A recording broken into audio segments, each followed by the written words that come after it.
Olá, seja muito bem-vindo ao programa Diálogo Aberto com você, todas as semanas, trazendo sempre informações, trazendo sempre personalidades importantes para conversar sobre diversos temas, e você é sempre o nosso convidado, você que participa conosco, você que nos ajuda a ter esse diálogo aberto, trazendo sobre diversos temas e assuntos. E nós, começando esse diálogo aberto de hoje, vamos falar sobre estresse nos dias de hoje. Você sabia que existem tipos de estresse e níveis de estresse? A Associação Americana de Psicologia definiu a existência de 3 tipos de estresse, além do estresse pós-traumático, o estresse pós-parto. Para entendermos melhor como prevenir e tratar vários desses casos, justamente nós vamos conversar hoje sobre essas questões tão importantes. Por isso eu recebo aqui no estúdio a psicóloga Silvia Vasconcelos, que vai falar conosco justamente sobre esse tema, trazer algumas dicas e refletir sobre essa questão tão importante que atinge tantas e tantas pessoas. Por isso você é o nosso convidado. Lembre-se que você pode participar sempre aqui do Diálogo Aberto, contribuindo por meio do telefone, da mensagem, por meio do número 98802-3444. Você pode participar. Lembra, DDD 91 98802-3444. Você manda sua mensagem, você faz o seu comentário, você participa conosco desse Diálogo Aberto todas as semanas. Silvia, muito obrigado pela sua presença aqui conosco.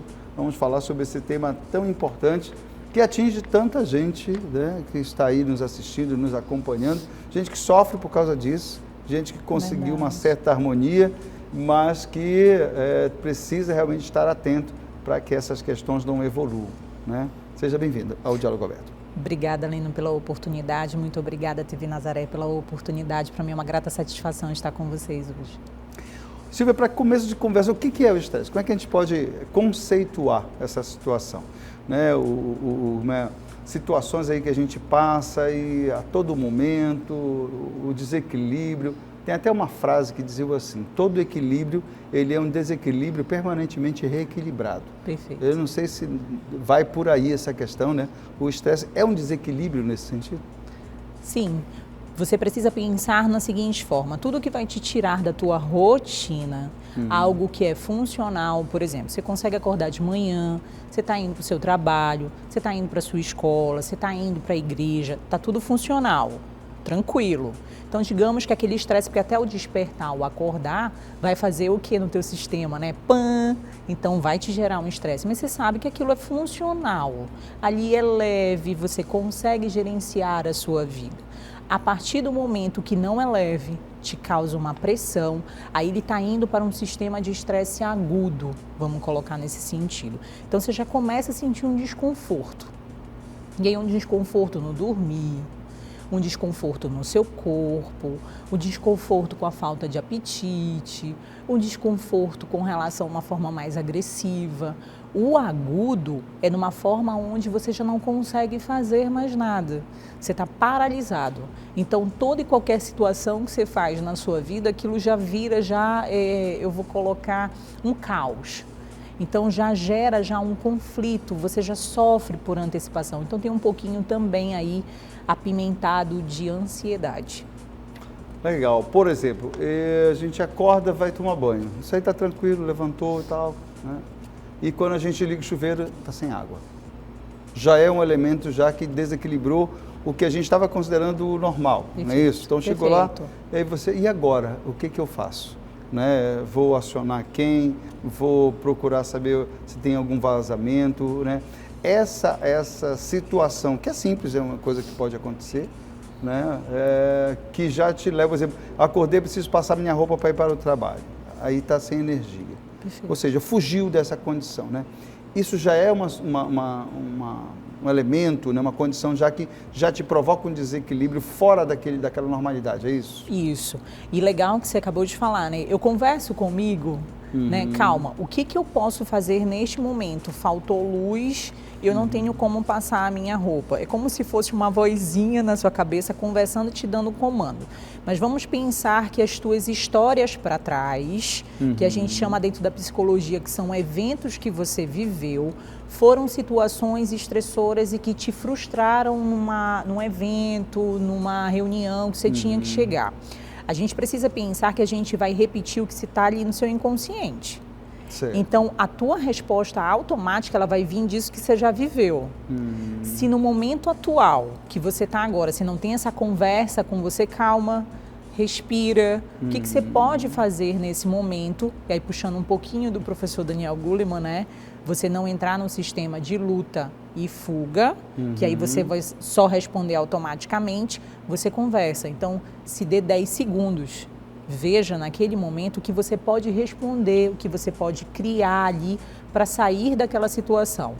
Mas, como somos seres humanos, vai ter situação onde você vai responder pelo teu ato, instintivo. Certo. Então, nessa hora, você precisa só olhar e não ser sequestrado emocionalmente para essa forma reativa. E aí seria funcional.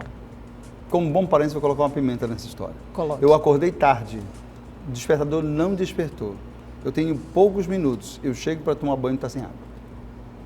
Nesse caso, por exemplo, é preciso que eu tenha essa capacidade. E aí você falou de um elemento fundamental, que é a questão da memória. Né? Qual é a memória que eu tenho desse tipo de evento que já é um estresse, né? Somado a diversas situações, e você percebe, por exemplo, eu preciso tomar uma decisão. Né? É uma decisão imediata que eu tenho que tomar, até porque o tempo também corre contra mim. Mas eu preciso também fazer resgate de memória. O que nessas situações ou semelhantes eu já adotei de postura, de tomada de decisão, de análise, né, de alternativas? Como é que eu consigo chegar nessa possibilidade de oxigenar o cérebro e poder pensar realmente numa decisão que não seja meramente reativa? A gente fala muito na atualidade, ficou até banal, né? A palavra autoconhecimento. Certo. O autoconhecimento é se conhecer. Né? Só que você vai se conhecer como se você fosse comprar, vou fazer a seguinte analogia, uma caixa de leite no supermercado? Não, você vai precisar debruçar e conhecer a sua história, o que você repete de padrão de comportamento. Certo. Imagina assim, a gente é uma esponja, né? Nascemos uma esponja de lavar louça, não tem nada ali. Aí o nosso papai, nossa mamãe vai colocando frases, vai tendo as situações que a gente vive na escola, as situações dos nossos irmãos, vai encharcando a nossa esponja. Se a gente, enquanto adulto, não olha para a nossa esponja e tenta limpar ela, não vai ter um padrão de comportamento novo. Então a gente precisa, para ter um novo padrão de comportamento, de vez em quando limpar a nossa esponja. Então você vai limpar a sua esponja como? Conversando com você, observando os seus comportamentos, mas porque toda vez que a minha mulher fala de boleto, eu reajo de uma maneira, não quero. Mas peraí, da onde vem isso na minha vida que eu tenho que pagar algo e isso me estressa? Ou que eu respondo com um comportamento reativo? Então está no questionamento com você. Você vai ter movimentos diferentes quando você se questiona. Você se pergunta. Se você está só reagindo instintivamente, você está sendo meramente só pelo teu instinto. Então, chegou em casa, né? Como você disse, acordei tarde, né? A água não funcionou, eu tenho que ir para o trabalho. Então, essa pessoa vai pensar, quais foram as vezes, eu tenho que sair, né? Então tá, vamos chegar meio atrasado, mas vamos lá. Então, depois, essa pessoa abaixa, aí que eu digo abaixa, pega um papel, uma caneta, escreve quais foram as vezes na minha vida que eu me atrasei e quais foram as situações que eu fiquei frustrado. O que teve de positivo e negativo com essa forma de comportamento? Aí tu vai te conhecendo, tu vai começando a refletir nas tuas ações e não vai ficando só repetindo. E aí é interessante, Silvia, essa situação, embora ainda esteja na primeira parte, mas acho que é interessante a gente conversar com isso, porque é muito comum, né? Nós temos essa situação toda. Aí tem dois elementos interessantes, né? Às vezes que a gente acabou caindo nessa situação, e até de sequestro emocional, para servir como um parâmetro para prevenir. Por exemplo, Perfeito. Eu não posso mais colocar que quando eu acordar eu vou passar minha roupa. Eu preciso, na noite anterior, já deixar ela passada. Perfeito. Né? Se eu tenho uma constância, por exemplo, de falta de água na minha casa, eu preciso deixar pelo menos um balde, uma estrutura ali, que em caso de emergência eu já tenha para onde me socorrer. Perfeito. Né? Então, eu acho que isso também garante para nós não somente uma reação programada, mas uma prevenção daquele conflito, daquela situação que vai te levar a um estresse que você pode realmente perder o controle, né? Perfeito. Nesse sentido. Isso vale, então? Isso é interessante? Vale, com certeza, porque isso tu estás trazendo o quê? Um olhar para a tua reação, para o teu comportamento, para o teu dia a dia. Então, se tu não te conhece, como é que tu vais fazer, né, uma ação positiva? Então, vamos supor, eu sou mãe, tenho uma filha, minha filha tem que ir para a escola, mas eu já sei que vai ter uma greve de ônibus nessa segunda-feira, então já vou me programar para organizar a casa toda, independente se a secretária vai vir ou não. O estresse, então, se vê nesse sentido, a gente pode citar que ele é tipo assim, como se fosse uma defesa do corpo, por exemplo, para uma situação que pode ser traumática, né? Então, ele te leva a uma situação tal que você precisa pensar, precisa, como você falou, é muito interessante, né? O nosso cérebro atua por padrões, né? Então, de trabalhar um padrão de resposta que, se não der todas as vezes, algumas vezes, por exemplo, é possível. Então, é nesse sentido também. Tá. Aí eu vou usar a seguinte frase: quem treina, reina. Né? Então, se você treinou o seu comportamento, você treinou as suas ações em termos de situações no trabalho, você treinou em casa a sua comunicação com o marido, você treinou com o seu filho numa forma educacional onde traga o diálogo, onde tenha regra, tenha limite, você está conseguindo gerenciar vários papéis na sua vida. Só que hoje a sensação que me dá, Leno, é que as pessoas elas querem uma resposta automática para a vida. E a vida ela não é automática. A vida ela requer uma observação. Se você não observar a sua vida, como é que você vai ser o ator ou a atriz dela, né? E assim, viver é estressante, né? A gente sofre o primeiro estresse quando a gente sai da barriga da mãe da gente. Porque o choro é um estresse. Então, é o momento que você vai respirar, você vai sentir aquele desconforto, estava tão gostosinho ali dentro da barriga da mãe. A partir daquele momento vai ser um estresse para andar, vai ser um estresse do primeiro namorado, vai ser o estresse da prova. Então, são várias situações que você precisa olhar. O que eu posso fazer nesse momento aqui? Eu não consigo sozinha? Então, quais são os recursos que eu posso fazer? É sempre refletir e pensar.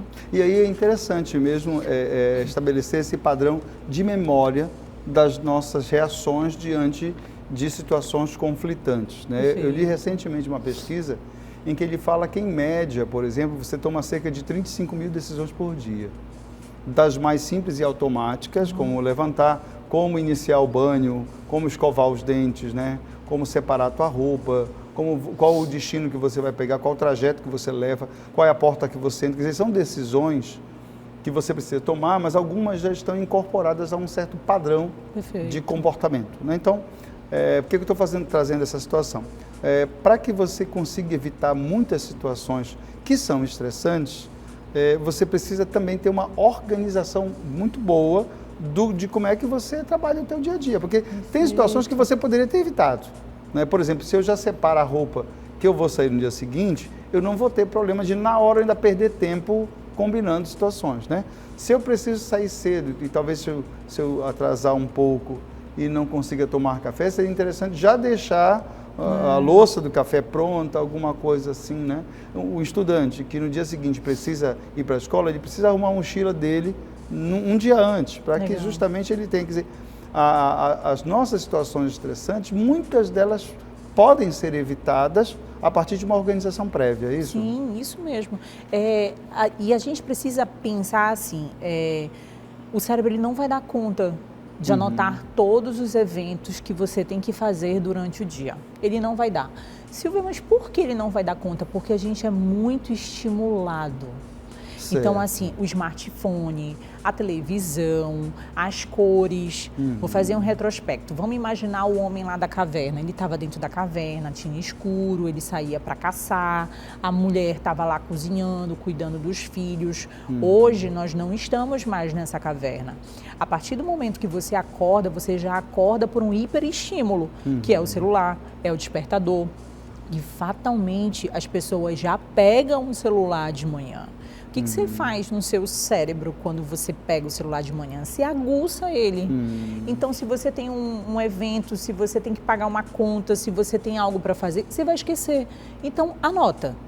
Né? Então pega lá um papel de segunda a sexta-feira, anota todos os teus compromissos, tica, vê essa organização, aí vai funcionar de uma maneira bem bacana, como você disse, se planejar. Então a organização é fundamental, né? Agora vamos lá falando de uma situação que, por exemplo, que tipo de estresse a gente pode identificar? A gente está falando de um estresse cotidiano, desse que está ligado, por exemplo, ao nosso dia a dia, de situações que podem ocorrer. Digamos assim, esse aí está dentro de alguma forma do nosso controle, né? Por mais que falte uma água, mas eu tenho como controlar, ou pelo menos eu tenho como ter uma ação, né, para diminuir esse desequilíbrio que aconteceu. Mas que outros tipos de estresse também a gente pode identificar nesse processo? E esses que já estão fora dessa previsão, por exemplo, que pode acontecer? Você precisa olhar a partir do momento que esse estresse ele te tira da tua rotina de uma forma funcional. Quando eu falo rotina de forma funcional, você já está reagindo agressivamente, você já está intolerante, você está privado do seu sono, a alimentação você já come de um jeito muito acelerado. Nem aproveita, nem saboreia, né? Justo. E se a gente olhar, aí eu faço um apelo para os pais nesse momento. Não deixe o seu filho comer com o celular na frente. Então, assim, o momento da refeição... Tem uns que comem assim, né? Tá comendo aqui e então, mexendo no celular. O exemplo, ele arrasta. Se você é pai, se você é mãe, se você é vovô, vovó, se você senta na hora para fazer a refeição e você que é o que vai dar o exemplo, tá com o telefone olhando e não tá aproveitando aquele momento para conversar, e aí, meu netinho, e aí, meu amor, como é que foi seu dia, tal, para conversar, conhecer a pessoa, como é que você vai exigir depois desse pequeno, dessa pequena, uma atenção? Então a gente precisa pensar nessa responsabilidade com a refeição, a hora do sono, faça uma higiene do sono, né? Então vai dormir 1 hora, 2 horas antes de dormir, larga o telefone. Vai fazer a refeição, conversem entre vocês, pegue um livro, né? Mas não pegue o telefone. Por quê? Ah, Silvia, você abomina o telefone? Não. É porque a exposição que ele tem no teu cérebro, ele é gritante. Então isso vai fazer todo o tempo ele ficar em alerta. Ele não vai relaxar. Então isso, tu imagina acumulado. Tu acordou de manhã, o despertador, tu foi almoçar, já engoliu, nem mastigou, saboreou. Tu tá na reunião, mas tu estás olhando aqui as notificações. Você está em diversos ambientes, né, ao mesmo tempo, né? Tem o fator multitelas, né, que você está ligado em muita coisa, você vai abrindo várias coisas. Está com o WhatsApp aqui, está com o SMS aqui, está verificando o site ali, está preenchendo um cadastro. Eu não sei, assim, você já reparou que a maioria dos profissionais, aí eu digo da área da saúde mental, começam a diagnosticar os pequenininhos com dislexia ou transtorno de hiperatividade. Gente, a criança ela vai ter que correr, é saudável para correr, ela tem que brincar, mas a partir do momento quando você faz uma análise, não está conseguindo reter a informação na escola, não está conseguindo ter um aprendizado, beleza, isso é uma orientação para você observar, mas em casa? Será que o papai e a mamãe, como é que se comportam mediante a este pequeno? Então, a partir do momento que esse estresse acumula, quando ele acumula, tu vai ter uma reação no teu comportamento. E a reação no teu comportamento, quando ele já está indo para o moderado, para o grave, é uma reação aonde você vai perder o seu sono, você vai responder de uma forma agressiva, você vai ser intolerante. Então, isso já está afetando a tua forma funcional. Estresse leve. Me deu aquele friozinho na barriga porque eu vou apresentar a prova hoje, eu vou apresentar um trabalho hoje, eu vou ter uma avaliação no meu trabalho, ou vou levar a minha namorada ou meu marido para jantar, é aniversário. Aquele estresse é o gostosinho, que é o desequilíbrio que você tinha falado, mas ele vai te levar para uma ação. Ele não está E afetando. está dentro de um certo padrão de tolerância, né? Justamente. Então, observar o teu comportamento diariamente. Afetou teu sono, afetou tuas relações. Teus amigos estão dizendo para você que, sei lá, você está mais intolerante, você está mais agressivo, agressiva, que você não escuta. Aí, observa, né? A entonação da tua voz, respiração, Leno, é uma coisa que você precisa observar. A respiração fala demais, né? Então, aquela respiração pesada, que você já chega... Parece a chaminé, né? Você está pitando toda hora. O que está ali? O que está te estressando? O que está fazendo que no teu dia a dia aquele hábito comportamental está te gerando já algo ansiogênico que não vai te levando de uma forma funcional? Então, é refletir sempre, sempre, sempre no comportamento. O estresse não é gerado pela ansiedade, mas há uma relação com ele, é isso? Há uma relação com ele, sim. Porque você precisa perceber assim, existe ansiedade positiva e ansiedade negativa. Certo. Ansiedade positiva é aquele que você vai organizar um casamento, um aniversário, tá gostosinho. Ansiedade negativa é a partir do momento que você está numa situação que você não consegue fazer mais nada. Aí já instalou também o quê? O estresse, porque tudo que... Chegou a floricultura, chegou o buffet, chegou, o vestido não chegou. Então, aquele acúmulo de estresse vai fazendo o teu corpo explodir. Então, ele vai explodir numa respiração, ele vai explodir numa forma reativa. Então, é observar mesmo. Como é que se trabalha isso aí, né? Justamente. E Silvia, nesse sentido aí, falando nessa questão desse estresse, a gente fala muito também do estresse pós-traumático. O que necessariamente é isso? O estresse pós-traumático, vamos colocar assim, um fuzileiro, né? Ele está ali na batalha, ele está na guerra. Ele está vivenciando todo o tempo aquela situação agressiva, de reação. Então, depois que ele saiu deste ambiente, aonde ele estava inserido, ele vai repetir esse padrão na vida dele social. Ele já não está mais em guerra. Já não discrimina mais os locais, né? Justo. Generaliza tudo, todo o ambiente. A gente vê isso, por exemplo, muito principalmente nos filmes americanos, né? A Guerra do Vietnã foi um evento extremamente traumático, né? Nesse sentido, dentro daqueles que participaram, que viram as pessoas morrerem. Recentemente, não comparando, porque claro, não é o mesmo nível, mas a própria questão do Covid para muitas pessoas foi uma situação extremamente traumática, né? Sim. Perdeu o parente, às vezes até a própria pessoa se envolveu, né? Numa situação, foi entubada, foi para a UTI, viveu o medo realmente de morrer, de não se despedir de ninguém, porque nem podia ter visita. Como trabalhar esse pós-traumático dentro de tentar buscar voltar a essa normalidade da convivência? O primeiro passo é psicoterapia. Então, para você reconhecer como é que está a tua vida hoje, quais são os elementos que vão te gerar segurança para tu enfrentar a tua vida hoje, que você já não está mais naquele local inserido. Vamos fazer analogia com o Covid, como você colocou, né? A pessoa está com medo, então ela já não sai mais de casa, ela já fica já de máscara dentro de casa. Mas espera aí, vamos trabalhar a sua realidade hoje. A sua realidade hoje, calma, gente, já tem vacina, já existe possibilidade já de avanço, diferentemente quando você não conhecia. Já um tratamento, né? Justo. Então é organizado. quando você vai começando a conversar com você, mas trazendo de uma forma funcional. E entende que para você sair do estresse pós-traumático é como se você estivesse subindo uma escada. Certo. Então você vai dando um passinho de cada vez. Isso no processo psicoterápico te ajuda. Mas em algumas situações é tão agravante que você precisa da medicação. Certo. E aí você faz o uso da medicação, que aí procura o psiquiatra, né? Ele faz a avaliação, ele entra com a medicação e aí faz a psicoterapia para tu reconhecer. A psicoterapia, quando eu digo reconhecer, ele vai modelar o teu comportamento com a tua realidade. Que como tem um emaranhamento, tudo do que você vive lá atrás e você vive hoje, quando eu digo lá atrás é sua primeira infância, relação com os teus pais, está tudo junto e misturado. O início do teu processo, por exemplo, de luto, né, como é que foi? Né, muitos atribuem a questão mesmo, por exemplo, do desmame como primeira experiência de luto, né, dessa situação toda. Então, como é que você viveu isso aí? Como é que você vê quando um animalzinho teu que você tinha de estimação morreu? Quer dizer, tudo isso aí, ele acaba pesando também na análise de hoje, né? Como se você fizesse esse padrão e que é preciso, então, trabalhar alternativas, né? E legal que você trouxe isso, que a gente precisa pensar assim, o primeiro evento de luto, ele vai remontar. É como se fosse um arquétipo, né?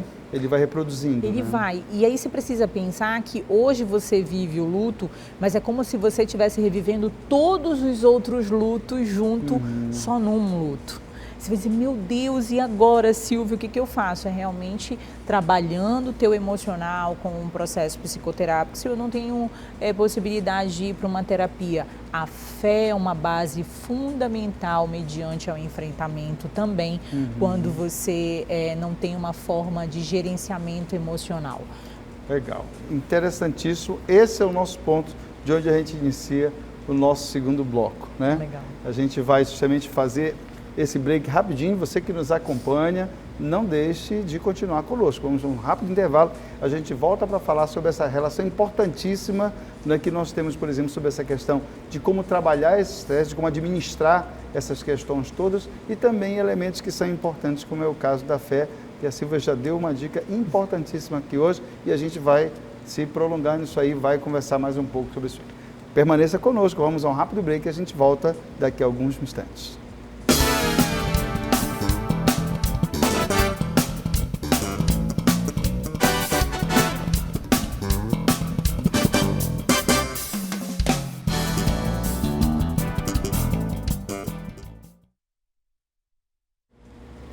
Olá, seja muito bem-vindo de volta ao programa Diálogo Aberto com você, falando sobre tantas questões importantes e hoje falando sobre a questão do estresse. Falamos no primeiro bloco do nosso programa sobre diversos aspectos, conceitos e aquilo que nos traz aquele estresse cotidiano. Falamos também do estresse pós-traumático, envolvendo situações que acabam precisando muitas vezes de um acompanhamento, até às vezes de intervenção medicamentosa, para poder trabalhar esse retorno ao equilíbrio. E voltando a este tema, né, nós falamos justamente falando um pouco de elementos que podem nos ajudar muito nessa questão, né? Seguindo aqui as orientações da Silvia Vasconcelos, ela que é psicóloga e que está conosco, então, tratando sobre esse tema do estresse. Silvia, mais uma vez, e resgatando essa história, né, nessa situação toda, como é que a gente trabalha esse elemento que a gente, né, trouxe inicialmente no bloco anterior, que é a importância, por exemplo, da fé, da oração também, nesse aspecto do estresse, às vezes do estresse pós-traumático, e aí envolvendo questões de luto também, como é que a oração, como é que a espiritualidade, como é que a fé, ela também contribui, tanto no aspecto preventivo, quanto na nossa forma de reagir e o tempo, né, que a gente acaba tendo, reagindo a essas situações. Como é que isso aí pode contribuir para esse aspecto? A gente precisa pensar, Lino, assim, o que é a oração, o que ela proporciona dentro do teu cérebro. Ela proporciona um sistema também de recompensa. Você entra numa frequência, e aí a gente puxa um pouquinho vibracional, aonde vai te gerando uma energia positiva, e isso vai fazendo você sentir um bem-estar, uma tranquilidade. Então, o ser humano, ele precisa acreditar em algo, né? Então, se você vai para o mantra, você vai para a oração, você acredita naquilo, teu padrão vibratório, através da frequência energética, e a gente fala de frequência Hertz também, né? Física quântica. Isso vai te proporcionando, de uma forma energética, um sistema também de recompensa. Então, você vai sentindo alívio. Porque às vezes você pega o terço e você está ali naquele momento fazendo tua oração, você chora. Né? Então, você está ali também descarregando, né, algo que está dentro de você. É como se a oração te permitisse chorar. A oração te permitisse ser vulnerável. É como se, para justificar socialmente num grupo, sou um pai, eu não posso chorar na frente dos meus filhos porque isso vai mostrar para ele que eu sou vulnerável. Certo. Né? Então, eu só posso chorar se eu estiver dentro da igreja e aí naquele momento eu estou muito embebecido pela fé e eu choro. Você pode chorar em outro momento, mas olha como a gente aprendeu que a vulnerabilidade você só pode mostrar em determinados locais da sua vida. Então, trazendo na situação do Covid, a gente estava todo mundo desesperado. Ninguém sabia em querer acreditar. Então, a gente só tinha uma saída, acreditar em Deus. E aí cada um se pegou com a sua fé, cada um se pegou, se dobrou o seu joelho, foi para o movimento de orar. E aquilo, eu moro numa região aqui em Belém, que era impressionante. Às 8 horas da noite, tinha uma moradora de um prédio próximo, ela colocava a música de Nossa Senhora de Nazaré. E o quanto várias pessoas, eu até me arrepio quando eu falo, várias pessoas iam para a sacada para cantar. Então, olha quanto aquela energia coletiva, ela foi proporcionando, além da casa dela, ela começou com uma dor dela, que ela precisava acreditar, e ela, na dor dela, ela foi emantando um grupo no quarteirão, que todo mundo já esperava, 8 horas da noite, a música tocar. Então, ali, ela fez o que com o grupo? Ela levou um acreditar, ela levou uma paz, ela levou uma harmonia. Então, isso a gente precisa observar que eu tenho fé, como é que eu ando com a minha fé no meu dia a dia? Será que a minha fé é só da boca para fora? Eu tenho ações aonde eu coloco isso na minha atividade no dia a dia? Você não precisa ser aquela pessoa onde você vai estar fazendo toda hora. Mas será que você tem um coração sincero com você mesmo naquele momento, um horário do teu dia, para tu ter aquele movimento de sinceridade e conversar? Então, isso é importante. E aí, nesse ponto, Silvia, é interessante porque um dos grandes problemas, isso eu acompanhei em pesquisas, especialmente pesquisas ligadas à área de educação, né? O retorno dos jovens, por exemplo, agora esse retorno pós-pandemia, principalmente o retorno presencial, né? Em 2021 houve um ensaio disso, mas em 2022 agora foi mais intenso, com o retorno realmente das aulas presenciais. E o que a gente percebe, duas coisas que chamaram, aliás, 3 coisas que chamaram muita atenção. O primeiro, nível de indisciplina maior, né? Eu acho que está até por conta dessa liberação do uso das redes sociais e tudo mais, da internet como um todo, e os pais não conseguiram retornar ao que era antes da pandemia, né? Porque foi liberado até por conta das aulas online e tal. O segundo elemento também que a gente percebeu foi justamente o número muito alto de ansiedade, de estresse dos jovens, uma intolerância muito relevante nesse sentido de não aceitar as coisas que eles não querem. Então, isso leva, inclusive, à própria disciplina. E o terceiro ponto, e fruto de pesquisas mesmo que foram realizadas, o nível de desânimo desses jovens em relação à vida, de falta de perspectiva de futuro. Tipo assim, eu não tenho mais esperança porque eu não consigo me ver nesse futuro. Ligado a isso, a gente teve 2 questões muito sérias. A primeira, a quantidade muito alta de casos de autolesão, de automutilação, e os casos de tentativa de suicídio, inclusive, infelizmente, alguns casos que acabaram levando realmente à perda da vida de muitas pessoas, e nesse caso dos jovens, que é o foco que eu estou trazendo então nessa reflexão.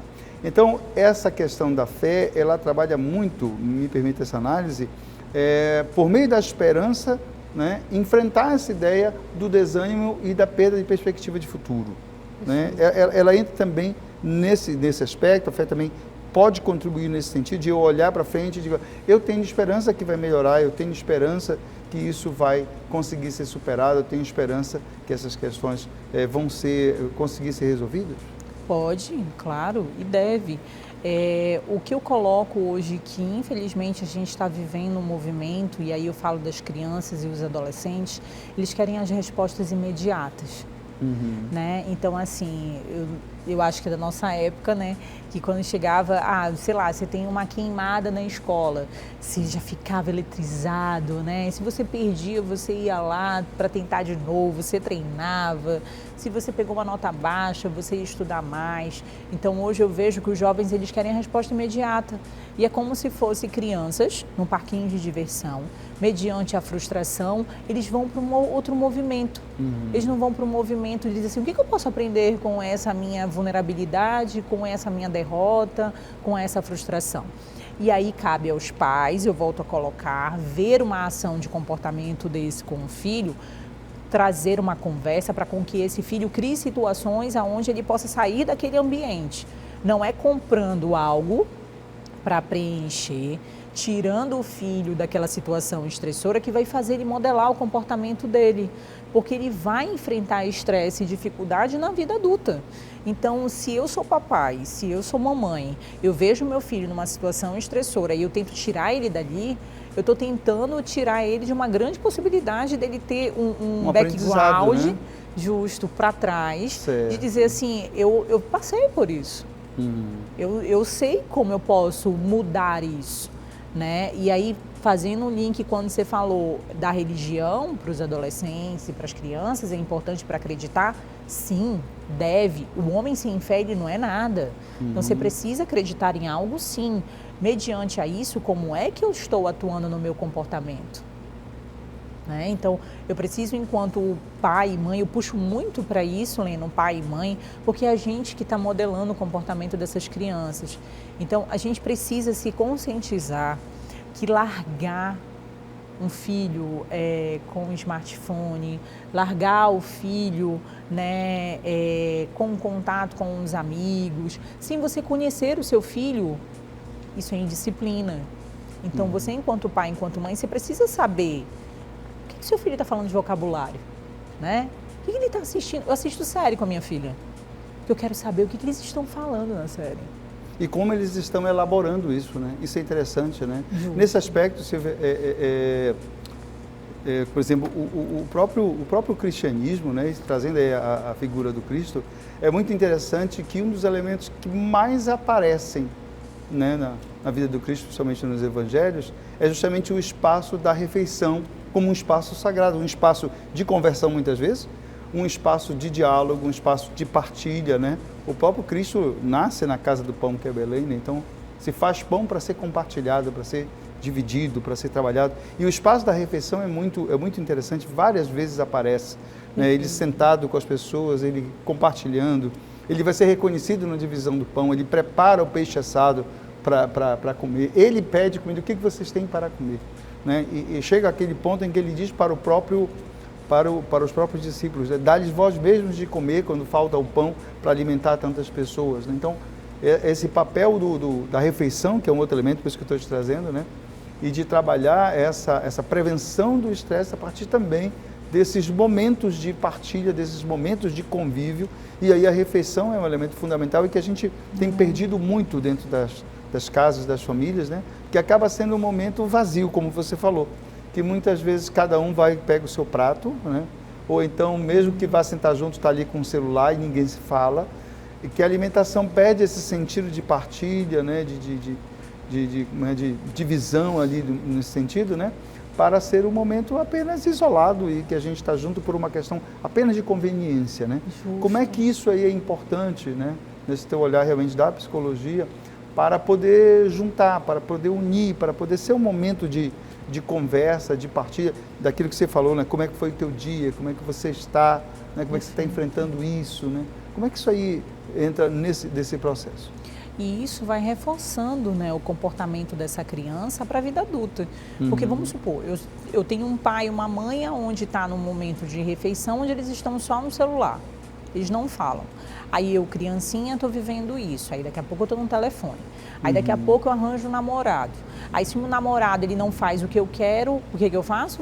Eu excluo ou vou fazer uma forma birrenta, né? Aquilo não me agrada. Então você está alimentando o que no comportamento do seu filho? Não, diálogo. Então você tem que reforçar o comportamento do seu filho com pequenos diálogos, que não precisa ser aquela DR chata, né? Que é construtivo. Me conta aí, o que você fez lá na sua escola? Né? Como é que foi na sua escola, o que foi bacana, o que não foi.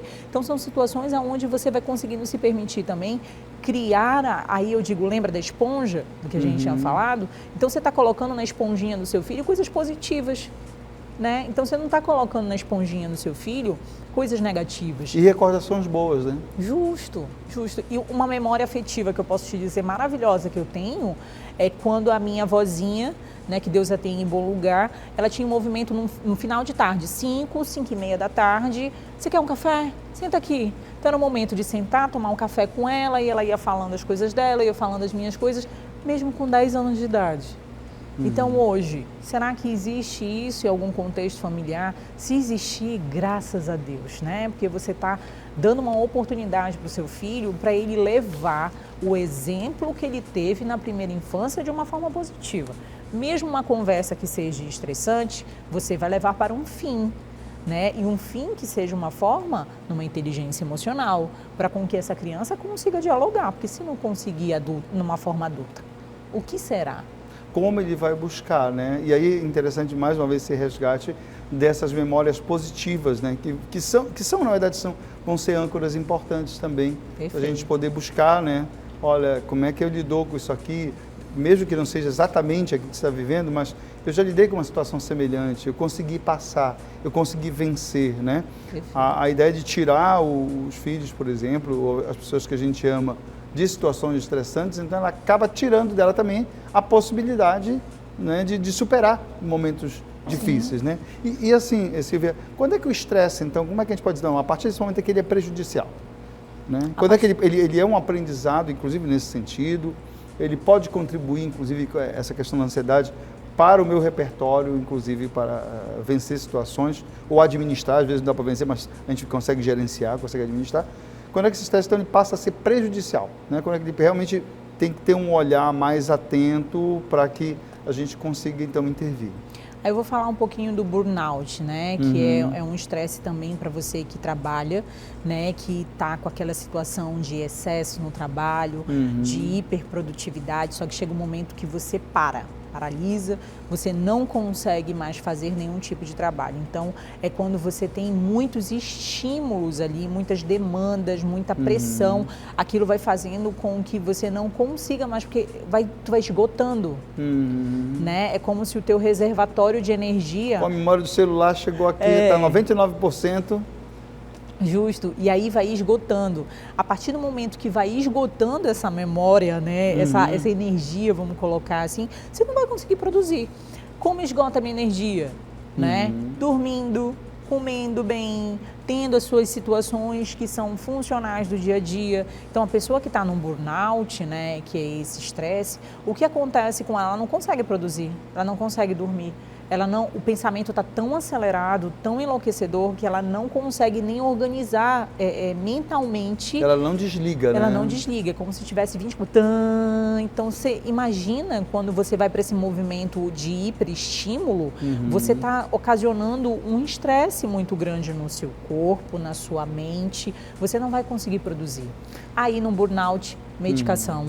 Não tem como, numa situação muito over, você tem que entrar com a medicação e a terapia para você trabalhar a sua rotina, a organização, seus hábitos, quais são as situações que te acionam ou pode chegar num burnout, que tu já vai trabalhando também o teu sistema para tu evitar chegar naquela situação. Nesse caso, Silvia, é assim, quando eu estou numa situação dessa, né, ou que eu percebo que eu já estou perdendo o controle, eu já estou intolerante a essas questões, ligadas às vezes a questões hormonais também que podem acontecer e podem somar a tudo isso. Né? Quem é que eu devo procurar? É um psicólogo? É um psiquiatra? É um clínico geral? Para onde eu direciono essa triagem para perceber que caminho eu devo tomar? Procura primeiro um psicólogo, aí ele vai conversar contigo para avaliar, para ver como é que está a tua rotina, como é que está o teu dia a dia. Certo. Silvia, não deu certo, eu fui lá, fiz a psicoterapia, mas eu acho que eu estou numa situação tão alarmante, psiquiatra. Que aí ele entra com a medicação junto com a psicoterapia, porque você precisa entender que a medicação ela vai tirar o teu sintoma. Né? Então, assim, quando eu falo sintoma, é o que você sente no seu corpo. Então, você não está dormindo, a medicação vai te ajudar, tu tem um sono mais tranquilo. Certo. Você não está se alimentando direito, a medicação vai te ajudar também nessa alimentação. Ele já vai trazer alguns pontos referenciais para verificar ou dar continuidade a esse tratamento pela via da psicologia ou encaminhar para um outro profissional que precisa também entrar já nessa questão já de caráter multidisciplinar. Né? Um grande problema quando a gente fala de medicação para pacientes, né, de procurar o psiquiatra, é porque a pessoa pensa que é Tomodoril, a dor sumiu. Não é assim. Você precisa ter um entendimento que a medicação que você vai fazer, ela vai demorar em média de 30, 35 dias para fazer efeito no seu corpo. Então, ela demorando esse período, o tratamento geralmente é de 6 meses a 1 ano. Então, quando o paciente chega comigo no consultório com burnout, ou quando ele chega comigo com um quadro de ansiedade, eu digo para ele, me dê 1 ano da sua vida. Então, em 1 ano da sua vida, a gente vai trabalhando para com que você consiga modelar e ter sua vida tranquilamente, ficar sem a medicação. Certo. Medicação vicia? Não vicia quando você tem um profissional realmente qualificado, quando ele está trabalhando realmente ali na tua situação, que está trazendo um adoecimento, aí você consegue gerenciar. Mas só a medicação vai te ajudar? Não, a medicação ela vai tirar o teu sintoma. A causa que faz você reagir, né, de uma maneira agressiva, da tua privação de sono, é na terapia. Você refletindo na sua história, refletindo o que acontece, quais são as situações de gatilho, né? Porque aí você já vai identificando e você vai conseguindo gerenciar. E precisa voltar, né, a essas questões, como você fala, desses gatilhos, às vezes, emocionais que trazem isso, né? E ressignificá-las, né? Entender também nesse sentido. Perfeito. Agora, Silvia, assim, um bate-bola rápido. Por exemplo, situações que ajudam e complicam a situação do estresse. Álcool. Complica. Complica. Complica. Bastante. Muito, muito. Porque assim, imagina que o álcool na tua vida, o que ele vai fazer? Ele vai te deixar eufórico, mas tu vai estar hipersensibilizado. Mas também ele vai descer, né? Aí tu vai estar hipersensibilizado naquele momento, aí tu vai reagir com as tuas emoções, porque abaixou o quê? A barreira da racionalidade. Certo. Quando abaixa a barreira da racionalidade com o uso de álcool, se tiver escondido aqui embaixo uma agressividade, você vai beber, você vai ser quem? O agressor. Você vai beber, você vai ser o intolerante. Então é por isso que você precisa começar a observar. Não, eu não estou legal, então eu estou estressado, o álcool eu vou usar para relaxar. Não, vai virar uma bengala, vai virar um vício. E vai aí criar um vínculo, né, nesse sentido. Justamente. Fumo. Prejudica. Por quê? Você precisa olhar, mas eu fumo para relaxar. Você fuma para relaxar, quais são as outras ações positivas que você pode usar na sua vida que vai te relaxar e que não vai te gerar um prejuízo, né? Porque o álcool e o fumo vai ser um prejuízo a longo prazo. E aí você vai arranjar um outro problema para você, aí eu vou um pouquinho mais além. Que amor é esse que você tem por você, que você está mais se agredindo do que se dando amor com tratamentos e formas positivas para a sua vida. Certo. Vícios de uma forma geral, seja o jogo, seja outras formas de vício, o próprio cafezinho às vezes vira algum... eu tinha um amigo meu que ele chamava, que ele dizia que é o kit suicídio. Né? Álcool, fumo e café. Mas é isso mesmo. Né? Porque então, esse é o kit suicídio perfeito. A gente precisa pensar o que você faz com essa forma, né, desses elementos. Você está fazendo o quê? Te dando dopamina. Dopamina é o hormônio do prazer. Fatalmente isso vai te viciar, porque você vai querer o quê? O chocolate, você vai querer o café, você vai querer o cigarro, você vai querer a bebida, porque isso vai te gerando o quê? Uma satisfação. Mas vem cá, essa satisfação está a preço de quê na tua vida? A longo prazo, isso vai virar bengala.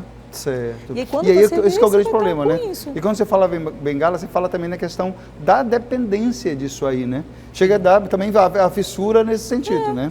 E aí, você vê, quando isso acontece, esses elementos estressores, ou ligados a essa questão, nesse bate-bola que a gente está fazendo, eu tenho no meu ambiente de trabalho, que eu não tenho para onde correr, é com o meu chefe, é com o meu colega, é com as pessoas que eu convivo, e algumas são extremamente complicadas de relacionamento, né?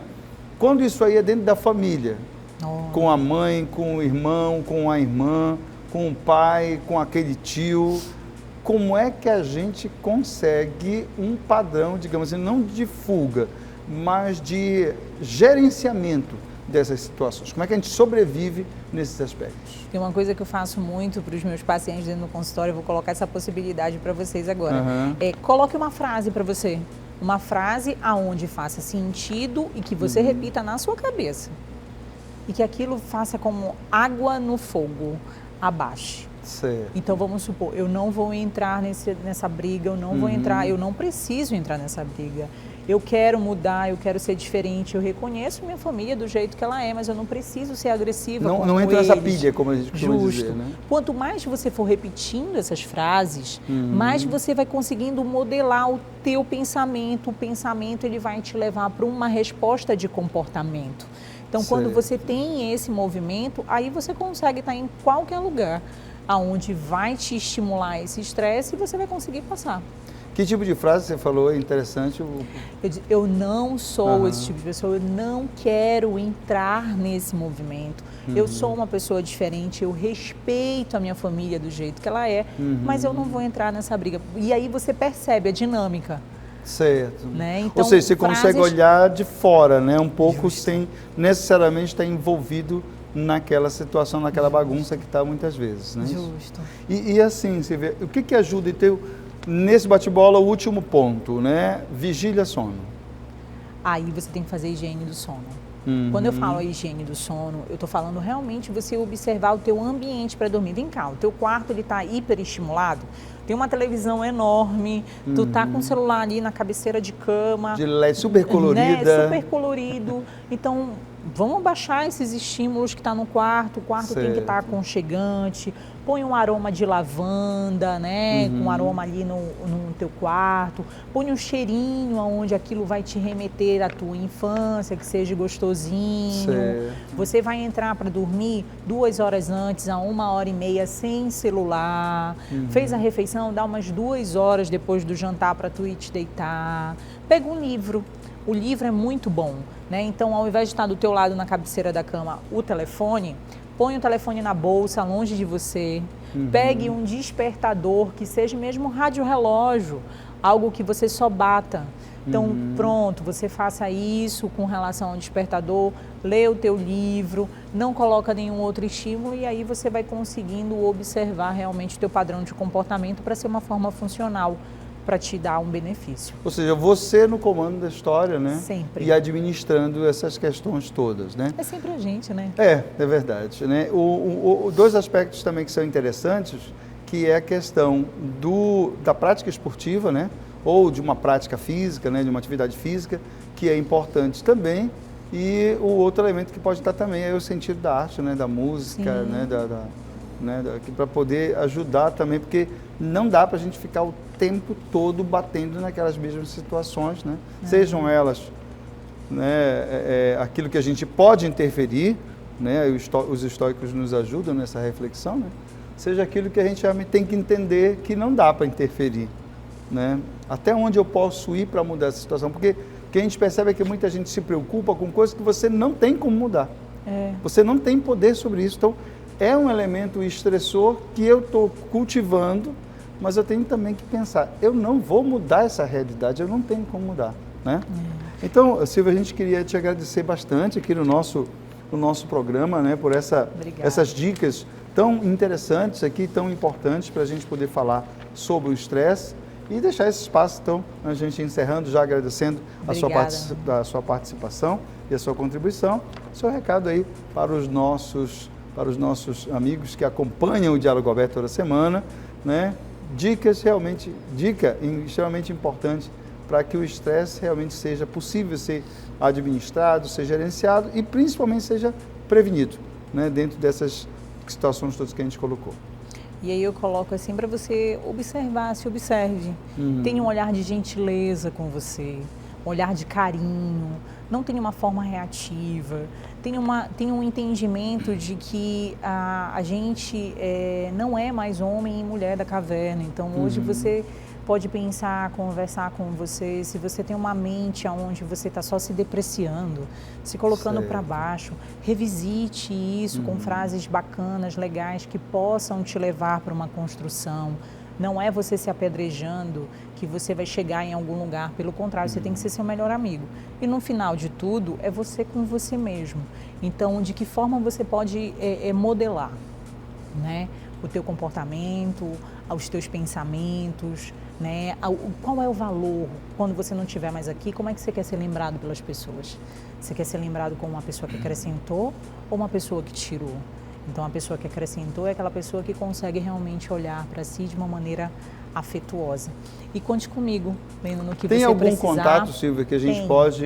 Tem sim, vocês podem seguir nas redes sociais também, que eu estou falando para casais também lá. É psi.silviavasconcelos. E aí no Instagram, nós temos também no canal do YouTube. E o telefone para contato é 091 98885 1550. Muito obrigada. 091 98885 1550. Tá, e o Instagram? psi.silviavasconcelos. PSI Silvia Vasconcelos com um L só. Isso, normal, com L né? só. Tá, Silvia, muito obrigado, então, mais uma vez. Obrigado a você que nos acompanha aqui no Diálogo Aberto. E a gente vai ficando por aqui, mas nós temos encontro marcado, você sabe disso. Sempre com você, Diálogo Aberto. Fica com Deus e um grande abraço.